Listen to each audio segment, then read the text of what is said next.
यानंतरची बातमी आहे निलेश घायवळ संदर्भातली। होय, निलेश घायवळ लंडनमध्येच असल्याचं आता बोललं जात आहे। स्थानिक पोलीस तपास करतात। ब्रिटन उच्चायुक्तांचा पुणे पोलिसांकडे खुलासा करण्यात आलाय। निलेश घायवळचा मुलगा लंडनमध्ये शिक्षण घेतोय आणि आता निलेश घायवळ सुद्धा लंडनमध्येच असल्याची माहिती आता समोर येते। आणि या संदर्भामध्ये अधिक माहिती देतात आमचे प्रतिनिधी रोहन कदम सध्या आपल्या सोबत आहे। रोहन, निलेश घायवळ आता लंडनमध्येच असल्याच्या बातमीवरती आता अखेर शिक्कामोर्तब झालेला आहे। त्याला आता तिथून कधी अरेस्ट करणार आहेत आणि कधी त्याला भारतामध्ये आणलं जाईल?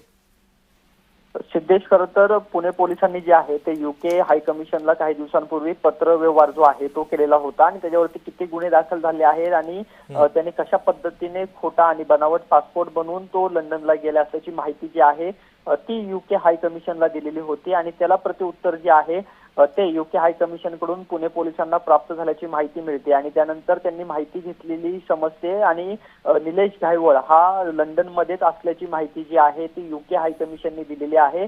त्याचा मुलगा जो आहे तो लंडनमध्ये शिक्षण घेत आहे आणि या कारणासाठी तो लंडनमध्ये राहायला आलेला असल्याची माहिती देखील युके हाय कमिशनच्या वतीने दिलेली आहे आणि तसेच स्थानिक पोलीस म्हणजे लंडनचे जे पोलीस आहेत त्यांना या सगळ्या संदर्भामध्ये जे आहे ती देखील माहिती युके हाय कमिशनने दिलेली आहे। त्याने गुन्हेगारी स्वरूपाचे गुन्हे त्याच्यावरती दाखल आहेत भारतामध्ये अशा प्रकारची माहिती देखील युके हाय कमिशनने स्थानिक पोलिसांना कळवलेली आहे। त्यामुळे सगळ्यात महत्त्वाची बाब हीच आहे की युके हाय कमिशनला पुणे पोलिसांनी सांगितलं आहे की त्याला तुम्ही ताब्यामध्ये घ्या आणि आम्हाला रिपोर्ट करा। त्यामुळे आता लंडनचे पोलीस जे आहेत ते निलेश घायवळला ताब्यामध्ये घेणार आहेत का आणि पुणे पोलिसांना रिपोर्ट करणार आहेत का हे पाहणं सगळ्यात महत्त्वाचं असणार आहे। नक्कीच रोहन, त्यामुळे आता या सगळ्या पार्श्वभूमीवरती निलेश घायवळला कधी अटक होते हे सुद्धा पाहणं महत्त्वाचं ठरणार आहे। धन्यवाद आपण दिलेल्या अधिक माहितीबद्दल।